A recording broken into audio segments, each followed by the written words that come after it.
PC jewellers जाना।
चलती चाकी देख कर दिया कबीरा रोए, दो पाटन के बीच में साबुत बच्चा न।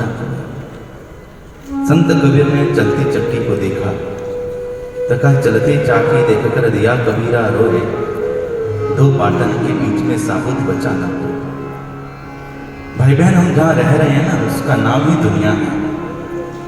दो नैया के बीच में, कभी जन्म और मृत्यु, सुख और दुख, कभी मिला कभी कुछ हुआ। पदमचंद जी मेरे ससुर थे। हमने सिर्फ पढ़ा और सुना ही था कि संत पैदा होते हैं, लेकिन हमने अपनी ज़िंदगी में बड़े नज़दीक से उनको देखा। और ये बात सच है कि वो एक महात्मा और एक संत आदमी थे और बहुत ही अच्छे उनके ख्यालात थे। कभी किसी को गुस्सा नहीं करते थे और समाज में दान पुण्य का उन्होंने इतना काम किया, समाज के लिए बहुत बड़ी हानि है। समाज के एक बहुत बड़े स्तंभ थे। जहाँ भी सामाजिक और धार्मिक कृत्यों की बात आती थी, बिना उनके नाम के हर आयोजन एक जो है अधूरा रह जाता था। आज उनका जीवन जो है वो पूरे समाज के लिए अनुकरणीय है। जैसे वो समाज के लिए बने हों, भगवान की असीम अनुकंपा उन पर रही और उस असीम अनुकंपा को उन्होंने लोगों के बीच में बांटने में कहीं कोई कोताही नहीं बरती। हर व्यक्ति का ध्यान रखा समाज में, और आज समाज उनके न रहने पर उनकी कमी महसूस कर रहा है। और उनके जीवन समाज में हर व्यक्ति के लिए, हम लोगों के लिए बहुत है। मैं ईश्वर से प्रार्थना करता हूँ इस अवसर पर कि उनके परम पुण्य आत्मा को अपने चरणों में स्थान दें। कैप्टन पदम जी भी हमारी दिल्ली रेसलिंग के मुख्य संरक्षक थे और पदम जी हर साल दंगलों का बहुत बड़े बड़े दंगलों का आयोजन कराते थे और आर्थिक रूप से जो गरीब और असहाय पहलवान थे उनकी मदद करना उन्होंने अपना कार्य समझा। सुशील और योगेश्वर जब ओलंपिक में मेडल लाए तो उनको गाय और भैंस की देसी घी दिया, दूध दिया और जितने भी दंगल उन्होंने दिल्ली में आज तक हुए हैं उनमें हमारी दिल खोलकर मदद की है।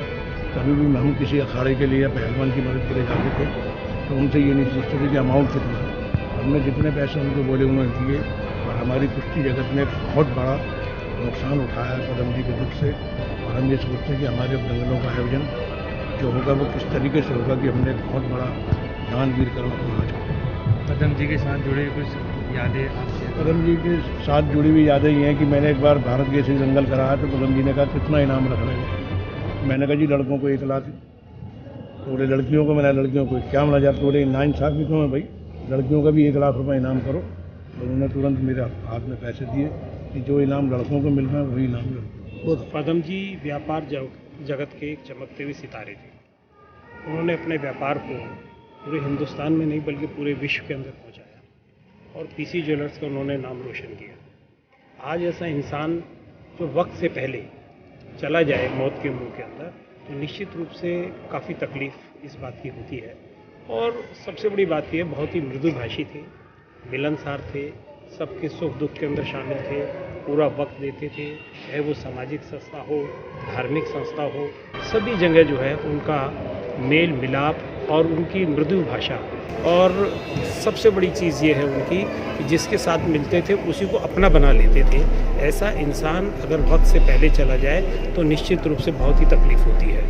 पदम जी के जाने से निश्चित रूप से समाज के अंदर एक बहुत बड़ी कमी आई है और आज दिल्ली की संस्थाएं ये महसूस कर रही हैं कि पदम जी नहीं बल्कि हमारे परिवार का सदस्य हमारे बीच के अंदर से चला गया है। तो मैं परमपिता परमात्मा से प्रार्थना करूँगा कि उन्हें अपने चरणों के अंदर स्थान दें और ऐसी शख्सियत जो जिनकी नीचे भी ज़रूरत है, परमात्मा को भी उन्हीं लोगों को जल्दी बुलाता है। आज वो हमारे बीच में नहीं है, प्रभु उनको अपने चरणों में स्थान दें।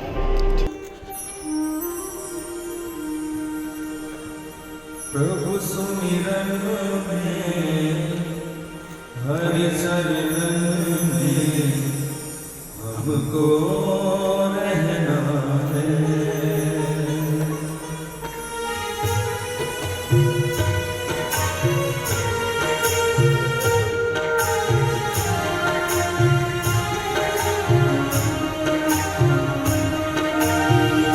प्रभु सुमिरन में हरि चरण में हमको रहना है। प्रभु सुमिरन में हरि चरण में हमको रहना है। संतन के संग बैठ बैठ मोहे नाम सुमिरना है। संतन के संग बैठ बैठ मोहे नाम सुमिरना है। प्रभु सुमिरन में हरि चरण में हमको रहना है। पदम जी एक बहुत ही महान इंसान थे। बचपन से उन्होंने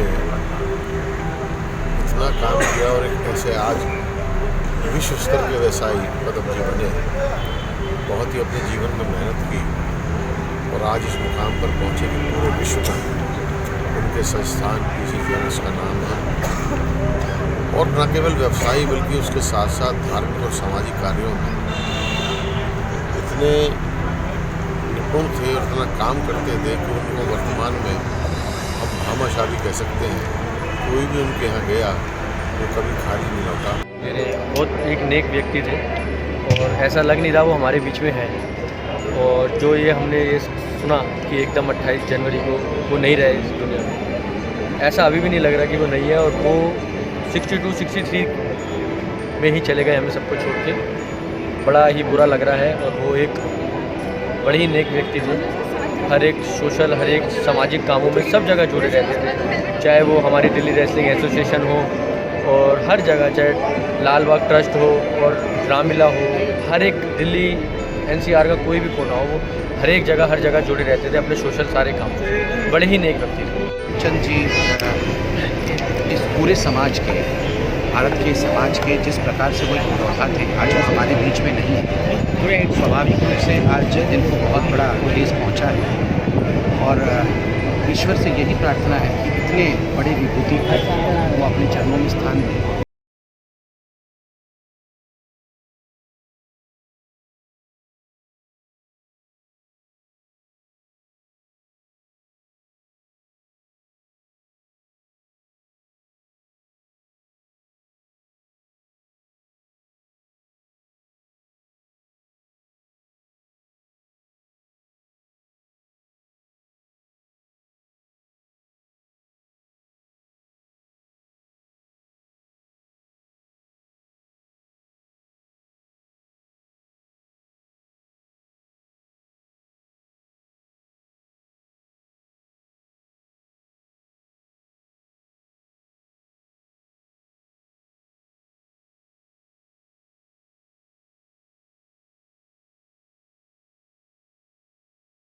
आत्मा को शांति देने के साथ साथ इनके परिवार को भी इस दुख की घड़ी से जो है वो उभारने में मदद। और मैं पदम जी के परिवार से जुड़ा हूँ। बलराम जी मेरे दोस्त हैं और मैं काफ़ी करीबी हमारे रिश्ते रहे हैं और मुझे बड़ा दुख हुआ क्योंकि मैं दिल्ली में नहीं था जब उनका निधन हुआ, पर आज मुझे मौका मिला अपने लास्ट रिस्पेक्ट्स को समर्पित करने का और बड़ा अच्छा लगा जो जिस तरह से प्रेरणा सभा रखी गई है, एक अलग तरह से उनको याद किया जा रहा था।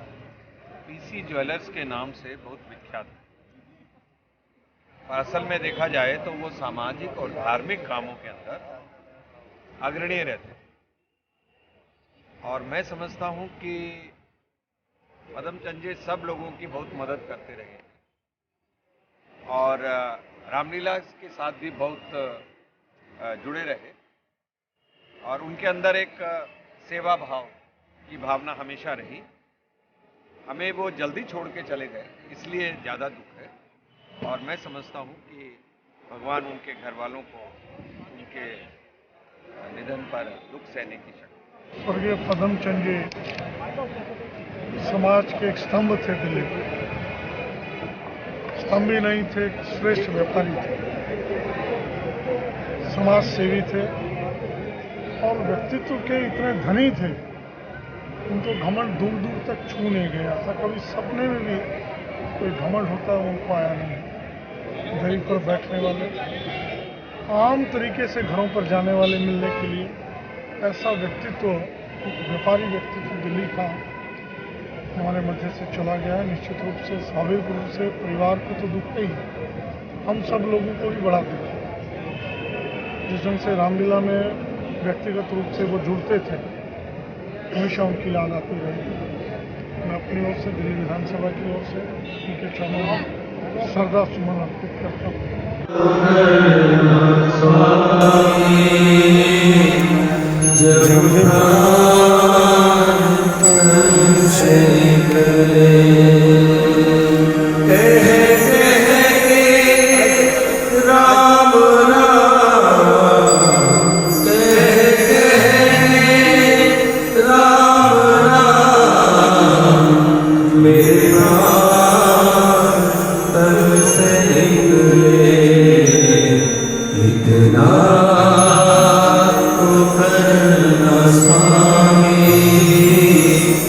जब तन से निकले